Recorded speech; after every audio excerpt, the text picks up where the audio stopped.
colocar um texto aqui, o Léo, Jó, capítulo de número 23 e verso de número 13. Poderíamos colocar tantos outros versículos, mas esse é bem claro para servir aí de alicerce para o nosso coração em relação a essa verdade, de que Deus, Ele manda e desmanda. Ele faz o que Ele quer. E muitas vezes nós, quando não gostamos daquilo que Deus está a realizar no nosso coração, há um choque de interesse entre o interesse de Deus e o meu. Qual o interesse que vai prevalecer? O interesse de Deus. É por isso que nas nossas orações nós devemos afinar a nossa vontade com a vontade de Deus. Devemos procurar, através de uma vida de aproximação a Deus, em oração e leitura da Bíblia, sintonizar o nosso coração ao coração de Deus, para que nós não choquemos a nossa vontade com a vontade de Deus. Muitas pessoas fazem isso e por isso vivem uma vida difícil, porque Deus muitas vezes está direcionando para um lado e a pessoa quer ir para o outro. Não vai dar bom. Tem um verbo, a palavra é meio feia, mas eu gosto dessa palavra, quando o apóstolo Paulo, ele persegue o povo de Deus, ali em Atos dos Apóstolos, e o Senhor aparece para ele, e diz assim: Paulo, você está recalcitrando contra o aguilhão. O que é recalcitrando contra o aguilhão? Quem souber, fica em pé, fala, eu dou um prêmio. Não, eu estou brincando, tem gente que sabe. Recalcitrar contra o aguilhão é se jogar em uma ponta. Aguilhão era aqueles materiais, aquelas ferramentas que rasgam a terra, puxado por um animal, aquela ponta. Hoje é puxado por trator, né, irmão Nilton? Aquela ferramenta que rasga o chão, é um aguilhão. O apóstolo Paulo diz que ir contra a vontade, ou melhor, Deus disse para o apóstolo Paulo: Paulo, você está indo contra a vontade de Deus, você está perseguindo o projeto de Deus, você está recalcitrando, você está se jogando contra uma ponta que vai matar você. Não tem como termos êxito quando queremos impor a nossa vontade em detrimento à vontade do Senhor. Então, como fazer, pastor? Declarar que Deus é soberano sobre as nossas vidas, não apenas declarar, mas curvar o nosso coração em relação à vontade dEle, porque a vontade dEle é boa. A vontade do Senhor é a melhor que nós temos, embora não estejamos entendendo naquele momento, mas a vontade do Senhor, ela é melhor para as nossas vidas. Não é aquela coisa de aceitar a realidade difícil, não, mas é aceitar a vontade do Senhor sobre as nossas vidas. Tem muitas pessoas que ficam se perguntando, se inquietam no coração: puxa, por que eu não tenho isso? Por que o outro tem? Por que o ímpio tem carrões e o meu carro não é tão bom assim? Por que aquele fulano de tal conseguiu tal emprego e eu não? Por que isso? Por que aquilo? Por que aquilo outro? Eu queria vos trazer essa mensagem, irmãos. Aquieta o seu coração naquilo que Deus tem colocado para você, porque Ele há de fazer coisas grandes na sua vida. Mas acalma o seu coração, Ele é Deus. Você conseguiu colocar o texto aqui, Léo? Mas, se Ele resolveu alguma coisa, quem é que pode dissuadir? Falando a respeito de Deus, o que Ele deseja, isso Ele fará. Quando os amigos de Jó chegam para Jó e falam um monte de coisa para ele, ele diz assim: Deus resolveu fazer alguma coisa, quem que pode dissuadir a Deus? Ele quis assim, e assim será. Deus vai impor a sua vontade. Muitas vezes hoje, na teologia moderna que nós vivemos hoje, está ensinando que Deus é alguém assim muito sensível, muito fraco, um Deus romântico, um velhinho com a pele flácida, com um abraço gostoso, um Deus bonzinho. Irmão, não, Deus é poderoso. A Bíblia diz que Ele está sentado no mais alto e sublime trono. Ele manda e desmanda. Ele está, o trono dele está sobre todos os tronos. Ele é o Deus do universo. A Bíblia diz que quando Ele fala, a sua voz é como o trovão. Irmãos, Deus é poderoso, Ele faz, Ele impõe. E nós precisamos entender isso. Deus que se relaciona, eu acho que talvez por conta das músicas evangélicas que romantizam muito Deus. Deus é bom, Deus é maravilhoso, Deus. E aí ficou a ideia de um Deus assim, romântico. Deus é o Deus da guerra. Deus é o Deus que impõe a força à sua vontade. É isso que a Bíblia nos diz. Ele é o Jeová Jiré, é o Deus que guerreia, é o Deus que faz. Ele faz o que Ele quer, Ele põe, Ele tira, Ele mata, Ele faz viver, Ele faz o que Ele quiser. Ele é Deus. O problema é quando nós queremos fazer aquilo que Ele é. Aí é um erro, porque aí nós queremos tomar o lugar de Deus. Agora Ele não. Ele faz o que lhe apraz. Ele decreta. A palavra, tem uma pregação bíblica, eu acho que eu já preguei aqui, os decretos de Deus. A palavra do hebraico é decreto, como um imperador, ele faz as coisas acontecer. Eu queria dizer para você que Deus, Ele determinou, Ele impôs, Ele deu um decreto para que você pudesse estar aqui hoje, nessa noite. Não fosse assim, você não estaria aqui. Não fosse a vontade de Deus, diz a palavra do Senhor, que nem mesmo uma folha da árvore desgrudaria do seu tronco. Deus, Ele faz todas as coisas. Ele permite todas as coisas. Por mais que talvez a nossa humana mente não consiga entender, porque nós temos a nossa limitação ética, moral, mas não conseguimos compreender as grandezas de Deus, como por exemplo, como alguém pergunta por que tem criança que passa fome, por que há guerra, por que há pessoas que sofrem injustamente, e nós queremos buscar respostas, mas irmãos, a grande resposta bíblica é que Deus está no controle de todas as coisas. Ele determina ao seu tempo, ao seu querer, e ninguém consegue dissuadir o Senhor, porque o que Ele deseja, isso Ele fará. O que Ele deseja da sua vida, Ele tem feito até agora e continuará fazendo. Deus nos colocou para viver aqui em Quatá, nos deu a realidade que temos, nos colocou dentro da família que temos, e o nosso coração deve estar voltado a Ele, em gratidão e louvor ao Senhor, por tudo aquilo que Ele é, por tudo aquilo que tem feito, e queremos a graça dEle sobre as nossas vidas, a fim de que sejamos bênção, dentro do contexto em que Deus nos colocou. Eu sou e estou exatamente onde o Senhor queria que eu estivesse, e exatamente aquilo que eu fosse hoje, porque eu estou nas mãos de Deus. Queria que colocasse em Romanos capítulo 9, verso 20, Léo, por favor. Mas muitas vezes, em detrimento das situações e das dificuldades da vida, sempre nasce no nosso coração algumas coisas, algumas inquietações, que às vezes nós queremos meio que não diretamente, mas dizer que Deus está equivocado em relação à nossa vida. Não tem assim, aquele dia que às vezes a gente fala até brincando, mas fala, eu estou bravo com Deus, Deus, Ele impõe a vontade dEle. Mas olha que o apóstolo Paulo fala em Romanos capítulo 9, verso 20, quem és tu, ó homem, para discutires com Deus? Porventura pode o objeto perguntar a quem o fez, por que me fizeste assim? O contexto aí é de um vaso na mão do oleiro. O vaso pode dizer para o oleiro, você está me fazendo mais tortinho para cá, mais tortinho para lá. Não, o oleiro faz o vaso com o material que está nas suas mãos, da forma que ele quer. E assim é a nossa vida. Há outros textos da Bíblia, dos profetas também, o povo discutindo o que estava acontecendo com eles, era bom ou ruim, e Deus envia então os seus profetas para dizer, quem são vocês? Para dizer para mim o que é que eu tenho que fazer. Eu sei o que é que tenho que fazer. Os meus propósitos são eternos. E Ele tem colocado na nossa vida coisas maravilhosas. E eu louvo ao Senhor porque dentro dos decretos de Deus, um dia Ele pensou e decidiu que eu pudesse ser pastor aqui da igreja de vocês. A nossa igreja, com todos os meus defeitos e limitações. Que bênção.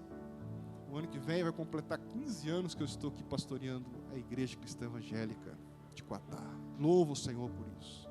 Que alegria, que gratidão ao Senhor, por essa oportunidade de poder servi-lo, pregando a sua palavra e a sua vontade.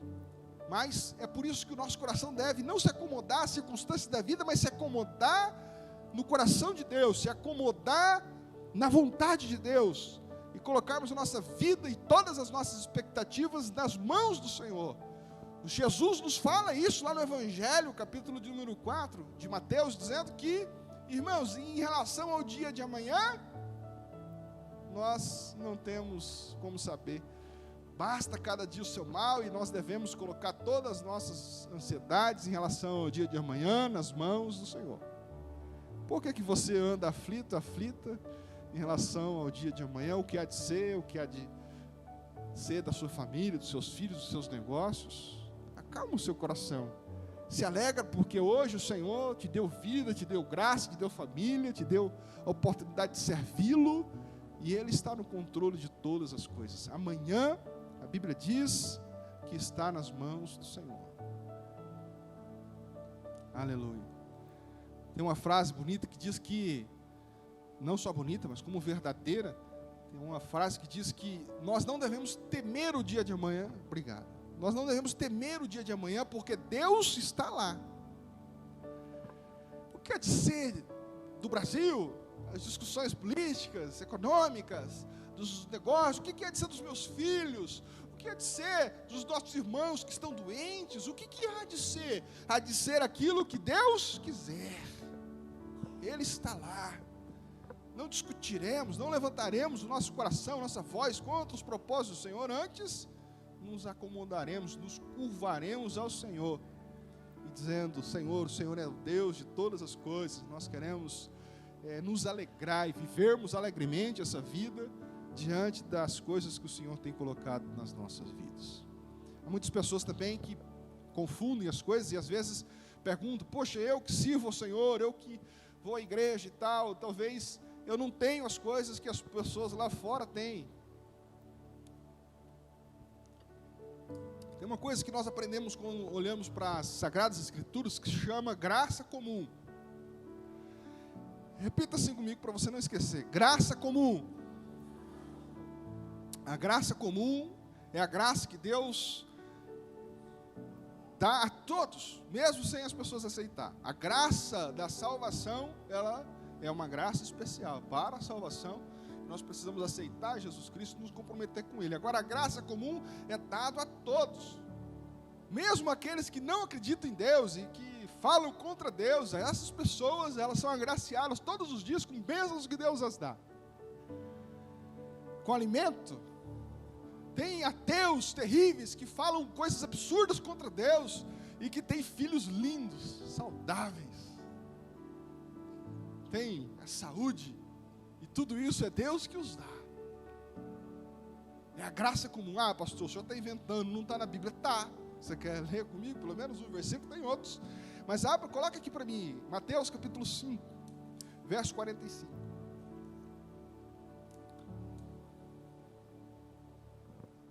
Mateus capítulo 5, verso 45, diz assim: para que vos torneis filhos do vosso Pai Celeste, porque Ele faz nascer o sol sobre maus e bons, e vir chuvas sobre justos e injustos. Isso aqui é uma forma poética, né, dentro do palavreado poético judaico, para dizer que Deus, Ele faz nascer o sol sobre todos. A bênção de Deus em relação à prosperidade humana está sobre todos. Não vai chover só na horta do crente, vai chover na horta do descrente também, sobre bons e maus. Essa é a graça comum, a graça do plano em que nós vivemos. E diante disso não devemos nos frustrar e então não vale a pena servir o Senhor. Então eu vou vir mais para a igreja, não, é tudo igual. Não, meu irmão, você tem tantos presentes de Deus, tantas coisas. Agora aproveite essa verdade esclarecedora e corra atrás, porque o mesmo Deus que abençoou aqueles lá de fora é o mesmo Deus que está disposto a abençoar você. Não é? Eu sou crente, vou ficar dormindo na rede, Deus vai abençoar a minha horta, aleluia. Enquanto o ímpio está lá, levantando 5 horas da manhã, lutando, investindo, correndo risco, tal, aí prospera, aí você fica bicudo. Faça a mesma coisa. Se prepare, estude, trabalhe, se arrisque, tenha disposição em usufruir dessa graça que também está sobre a sua vida, está sobre a vida da igreja, está sobre a vida de todos nós. Então essa é a graça comum. Usufrua dessa graça, usufrua dessa bênção, corra atrás dos seus objetivos, corra atrás. Deus há de abençoar você, Deus há de fazer coisas extraordinárias, mas não fica bicudo, porque Deus está dando mais para um e não está dando para o outro. Tem um ditado que diz, como que é, que a gente só vê as coisas boas das pessoas, mas não vê as dificuldades delas, né? É a mesma coisa que filhos.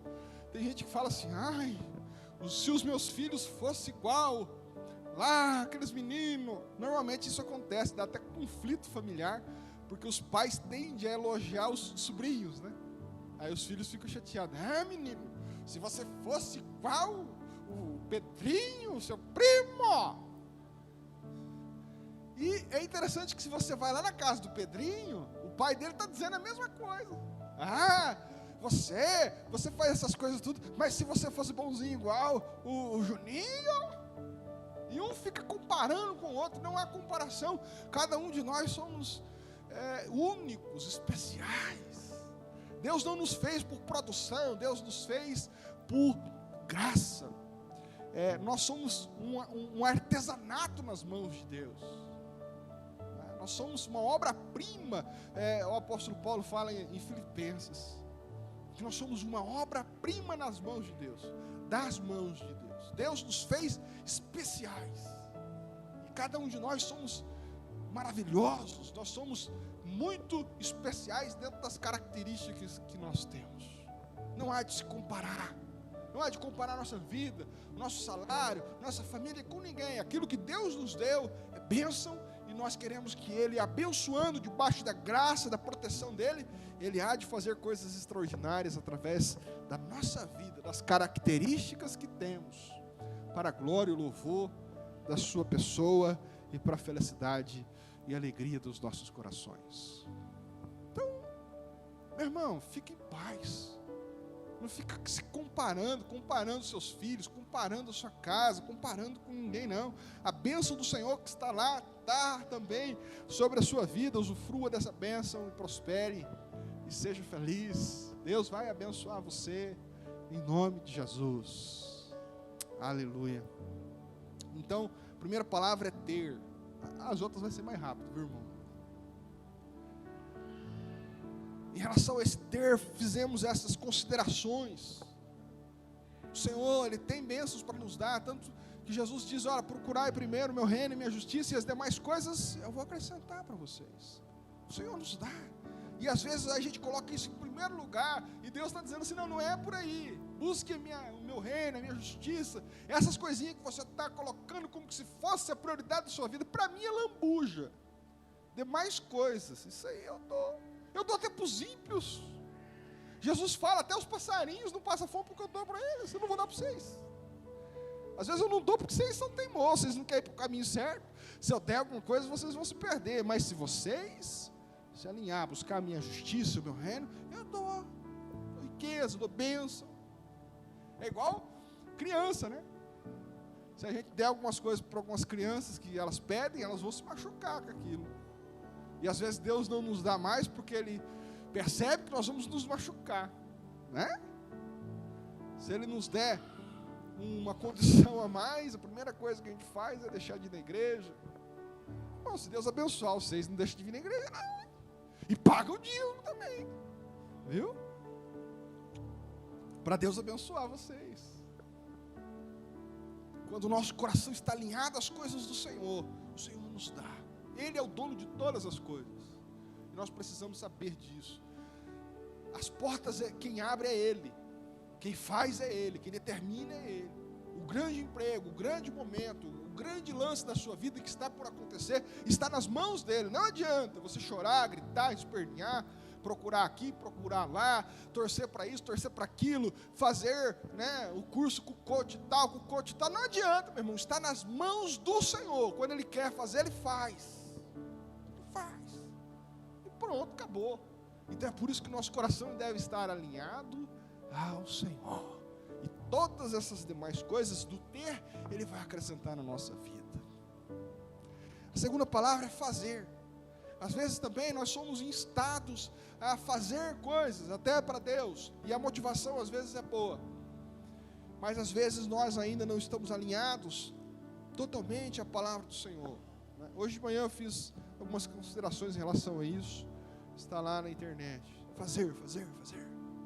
Nós fomos, as igrejas evangélicas na década de 90, foi instada a fazer, trabalhar para o Senhor, alcançar almas para Jesus. E muitas pessoas, às vezes, até deixaram os seus afazeres de casa, de cuidar dos seus filhos, cuidar do seu esposo, para poder estar na igreja, fazendo coisas para Deus, para o ministério, e evangelizar aqui, e fazer missões, e destruíram, às vezes, parte das suas famílias por essa coisa de fazer. E hoje o mundo nos insta a isso, né? Não apenas das coisas religiosas e das nossas práticas cristãs, mas em tudo é fazer. E a Bíblia nos diz que, irmãos, se Deus não edificar a casa, em vão vigia a sentinela. Você pode trabalhar 15 horas por dia, se Deus não abençoar você, se você não estiver debaixo do alinhamento, da bênção do Senhor, não haverá prosperidade sobre a sua casa e sobre a sua família. Em relação à nossa vida cristã, o que Deus quer, a Bíblia é clara, não é sacrifícios, mas é um coração contrito e quebrantado nele. O Senhor quer que nós estejamos na presença dele. Coloca o texto, o Salmo 51, verso 17, por favor, Léo. Olha o que esse texto nos diz. Sacrifícios agradáveis a Deus. Você quer fazer um sacrifício a Deus? O que esse sacrifício é? São o espírito quebrantado, coração compungido e contrito, o Senhor não desprezará, né? E às vezes a gente quer sacrificar o Senhor em fazer, e o Senhor quer que o nosso coração esteja na presença dEle, esteja deleitando nele, em Deus. E eu aqui não estou desmotivando a gente fazer as coisas, mas para o Senhor, mas apenas direcionando que às vezes a gente se cansa. Tem muitas pessoas cansadas de tanto fazer, e às vezes fala: puxa, eu faço tanto. Tem quem não faz nada, ou faz pouco, e está deleitando do Senhor, e eu que faço muito não estou. Mas é porque o segredo da vida não está só no fazer, está em fazer corretamente, na presença do Senhor. Eu digo que a velocidade que você faz as coisas não é tão importante quanto a direção. Se alguém dizer para você: olha, você precisa ir ali para o hospital, e você sai correndo para cá, a cada passo que você dá correndo, você está mais longe do seu destino. Então, se você agora for para cá devagarzinho, sem correr, devagarzinho, mas indo para cá, cada passo que você dá, você está mais perto do propósito de Deus, do destino de Deus para a sua vida. Então, e às vezes a gente quer fazer, e será que você está fazendo alinhado com a vontade de Deus? Será que é isso mesmo? Então, o nosso coração deve estar no Senhor, o coração contrito e quebrantado, não é um coração em Deus. Deus não desprezará. O coração contrito significa aquele coração voltado a Deus, que escuta Jesus, que escuta a voz do Senhor, que obedece os mandamentos, o alinhamento de Deus. Você tem parado para ouvir o Senhor falar com você? Às vezes a gente fala: você tem orado, irmão? Tenho orado. O que é orar? Sabe o que é oração? Oração é uma conversa. Fala aqui e escuta lá, né? Não é um monólogo, é um diálogo com Deus. E às vezes a gente só pede para Deus, pede. E quando Deus quer: pera, eu vou dar uma direção para você agora. Obrigado, Jesus. Já vou sair para trabalhar. Não ouve o Senhor, não escuta Deus. Deus, está vendo? É dificuldade com meus filhos aqui, dificuldade ali. Deus, eu não sei o que falar para esse, eu não sei o que fazer para esse. Deus, está aqui os problemas, está tudo aqui. Em nome de Jesus, aí Deus vai dizer: não, porque eu vou dar uma direção para você agora. Amém. Vou embora. Ouça o Senhor. O Senhor procura homens e mulheres que estão dispostos a ouvir a voz dEle. Ouvir a palavra dEle, ter uma vida íntima com Deus. Não é sacrifício. Coloca um outro texto, Mateus 12, 7. Deixa eu ver se é esse mesmo. Mateus 12, 7, Léo. Mas, se vós soubesseis o que significa misericórdia, quero, e não holocaustos, não teríamos condenado inocentes. O texto está dizendo que o que Deus quer não é holocaustos, sacrifícios. O que Deus quer é um coração misericordioso, um coração voltado para Ele, um coração nas mãos de Deus. Um coração, misericórdia, a palavra misericórdia é que olha a miséria do outro com o coração. É isso que Deus quer, que nós tenhamos a capacidade. A palavra misericórdia, misericórdia de cardia, de coração. A estrutura da palavra em si, ela significa isso, olhar para o outro com o coração quebrantado, contrito. E às vezes a gente está atrás de fazer, e aí a hora de ter um coração quebrantado, um coração contrito, um coração amável, nós não estamos dispostos a fazer isso. Mas eu fiz considerações em relação ao ter, considerações em relação ao fazer, e agora eu fecho falando em relação ao ser. Na verdade, a grande ênfase do Evangelho, Deus nos chama para ser. Não é para ter, não é para fazer, mas é para ser. Ser um servo. Ser alguém com uma identidade. Fazer qualquer um faz. Ter, qualquer um tem. Agora ser, só tem você.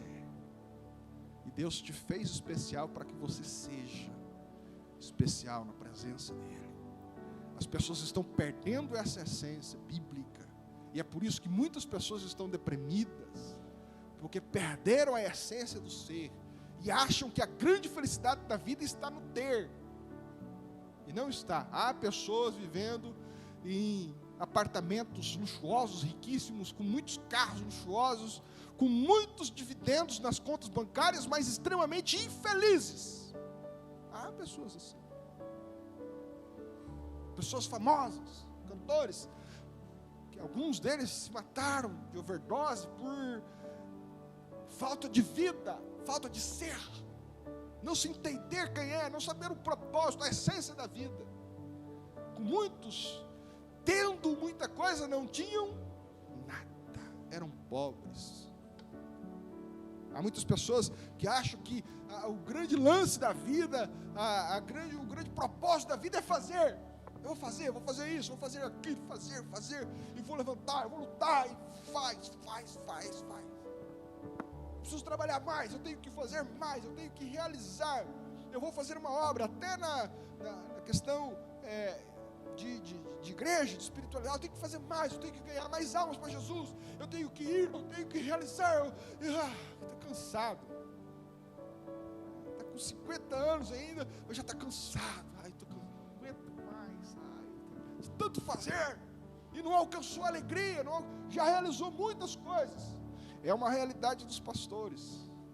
Há muitos pastores, irmãos, com burnout, com depressões, homens que a vida inteira realizaram grandes coisas para o Senhor, que estão vazios, homens que enchem o coração de muitas pessoas com palavras abençoadoras, com ministérios extraordinários, livros escritos, coisas lindas feitas, mas eles mesmos vazios, secos. Porque talvez em algum momento do ministério acharam que o segredo estava no fazer, vou evangelizar, vou cuidar dos órfãos, dos necessitados, dos velhinhos, vou fazer orfanato, vou fazer asilo de velhos, eu vou realizar, vou mandar a gente para a África, para a Oceania, eu vou fazer. E se esqueceu que o Evangelho nos traz uma mensagem de ser. O Senhor quer que nós sejamos nós mesmos na presença dEle e encontremos a essência que Ele tem para as nossas vidas. Em 1 Pedro capítulo 1, verso 15, a Bíblia nos diz, a primeira coisa, nós devemos ser santos. Sejam santos. Ser santo, o que significa? Não é só no sentido moral, ser certinho. Às vezes quando a gente lê sede santos, a gente já interpreta sede certinhos. Tem essa conotação também de seriedade com as coisas do Senhor. Mas ser santo significa ser separado para Deus.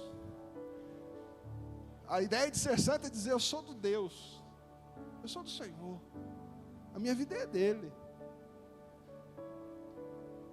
Jó, nós lemos o texto de Jó, ele disse isso, Deus me deu, Deus me tirou, louvado seja o nome do Senhor. Nu eu saí do pó da terra, nu eu vou voltar para a terra, mas louvado seja, eu sou dele, eu me santifiquei, o que eu fizer aqui, eu sou mordomo de Deus, o que eu fizer vai ser para a glória dele, os aplausos que eu receber vai ser para a glória dele, tudo que eu faço é para o Senhor, louvado seja, eu sou de Deus. É uma vida de santidade, uma vida de devoção ao Senhor. Talvez é isso que Deus espera de cada um de nós. Efésios 5, verso 1 e 2 também diz que nós devemos ser imitadores de Deus. Jesus, vamos lá para as palavras de Jesus, ele disse, olha, vocês precisam imitar a mim, aprender de mim que sou manso e humilde de coração. O que o Senhor espera de nós é esse coração humilde, contrito, quebrantado, parecido com Jesus, sabe? Não, talvez o aplauso, porque você vai ser um grande pastor, um grande missionário, uma grande pessoa de ícone. Vivemos a era dos ícones, né? E às vezes nos esquecemos que no dia a dia, no trato, na nossa vida diária, é ali que o Senhor nos desafia a sermos para o louvor da sua glória, da sua honra.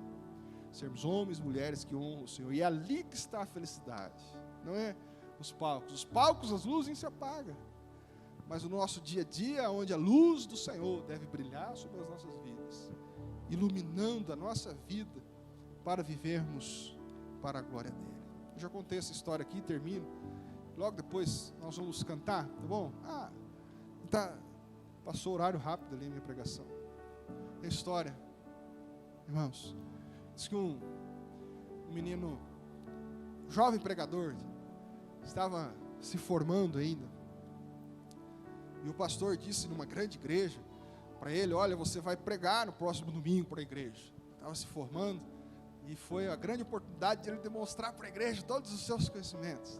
E durante toda a semana ele se dedicou, escolheu um texto, fez exegese do texto no grego, foi para o hebraico, olhou todos os livros de literatura, Flávio Joséfo, o grande historiador, e viu e estruturou, e treinou aquela mensagem extraordinária com algumas pitadas de filosofia.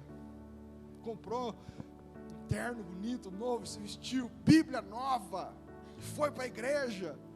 E ele pensou assim, eu vou dar um banho de teologia na igreja hoje. Eles vão ver quem é que sabe das coisas. Vou deixar o pastor no chinelo hoje. Os irmãozinhos que pregam lá, o diácono que prega na igreja, eles vão ver o que é uma pregação de verdade. E aí o pastor, na hora da mensagem, chama ele, e ele sobe as escadas do púlpito ensoberbecido. Eu sei, eu tenho, eu posso, eu sou agora um pastor formado. Subiu empinado, Rogério.